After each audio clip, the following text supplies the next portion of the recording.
Barta, and we're at Meadow Vista Honey Wines in southeast Kelowna, British Columbia.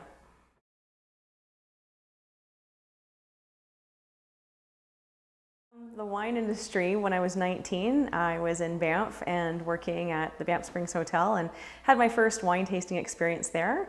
It really opened up a world that I wanted to be a part of, and so I've been following that path ever since. And so yeah, I'm in my 25th year of being involved in the wine industry. Also being involved in business development and wellness. I'm also a registered massage therapist. I decided to be the Okanagan's first meadery, and when I realized I was going to be the first meadery, I wanted to do a lot of other firsts. So we were the first to make sparkling honey wine in Canada, and we were actually the first to be an organic meadery in the world. However, we're not organic right now because of the rules and regulations for bees in southern BC, but we do have a wellness spin here at the meadery. Okay, so the process is basically the same. The beauty for me as a producer is I'm not waiting for grapes to grow in order to make my product. Honey is the only non-perishable food on the planet, so I can store my honey as long as I want and make it as I need it. Our terroir is nectar, so where the bee has been, each flower has its own nectar, which creates its own flavor profile in the end product of honey.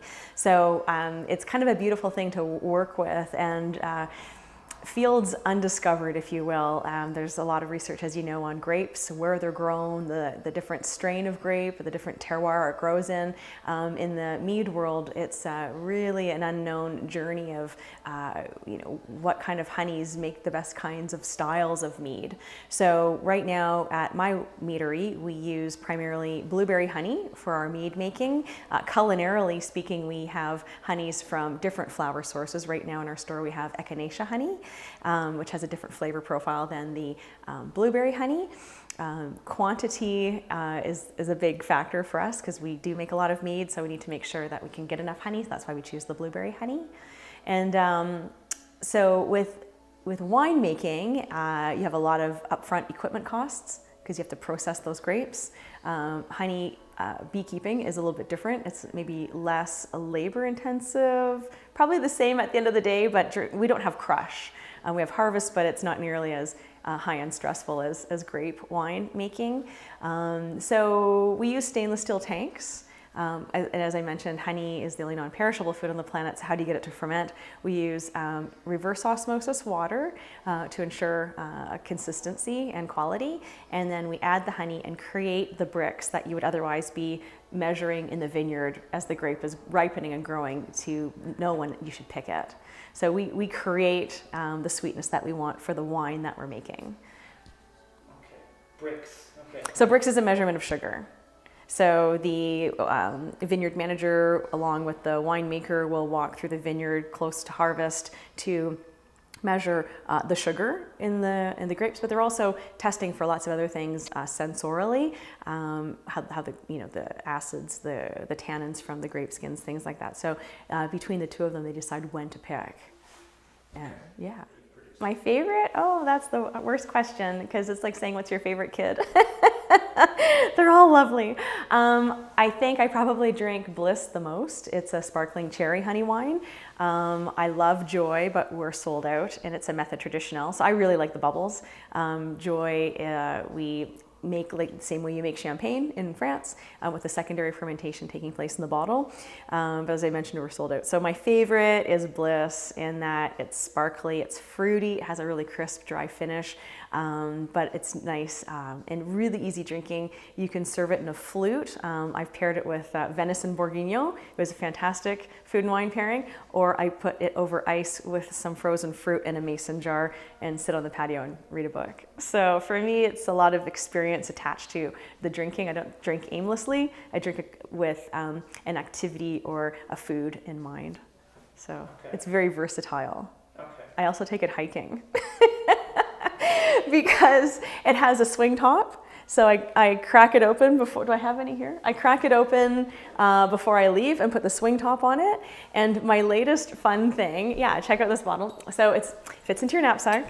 And I have a little white strip on the side so you can write down what you put in the bottle next.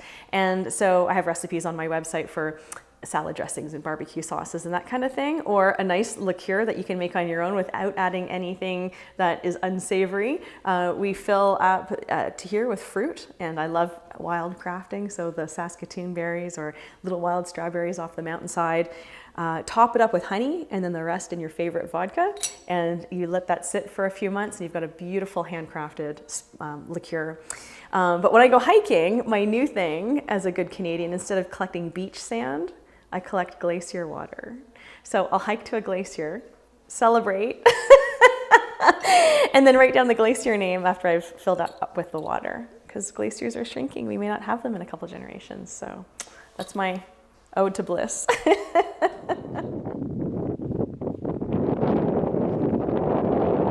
It's amazing. I had the opportunity to be a guest at Gold Medal Plates, if you're familiar with that. It's each province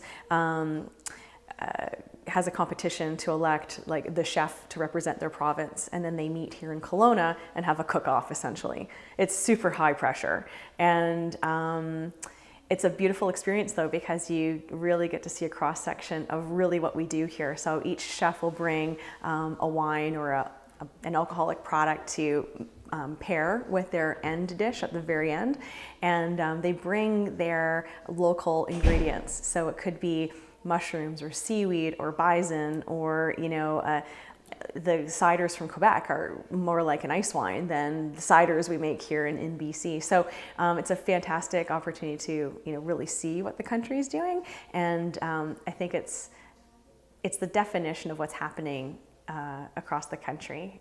I've been fortunate to live in Nova Scotia, Alberta, Ontario, and BC, and so much has happened in each of those provinces since I've grown and left. I left Ontario in 1990. There were no wineries in Prince Edward County. Now look what's going on there. Same with Nova Scotia when I lived there. I'm pretty sure there were no wineries when I was in junior high back then, and now the food and spirit world is really, people are looking for an authentic lifestyle.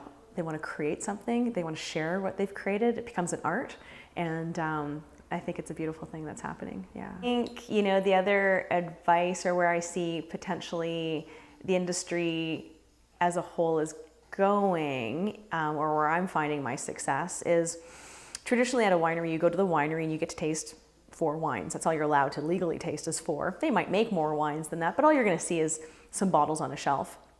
And it's really an opinion. So you're really hoping that people like your art, right? Because there's a lot of art to choose from. Where here, we welcome people that don't drink. Because we obviously, with bees, have to have really nice flowers, and so we choose to grow flowers that are edible or we can turn into tea. So we have chamomile and peppermint and borage and things like that. So to come to our winery, I think we're successful because we have other things for people to experience and enjoy, and it's not just wine, which is a terrible thing to say because it's never just wine. But when people are taking themselves out of their routine or going on a holiday, they want to really immerse themselves into that business and that experience. And so to offer more than one thing, I think people are really happy to see, oh, I can buy granola here with bee pollen? That's really cool. So, to continue the educational process for people to go, oh, so how's honey made and how's mead made? And these are all the products you can make with the fruits of the bees' labor. It was cool.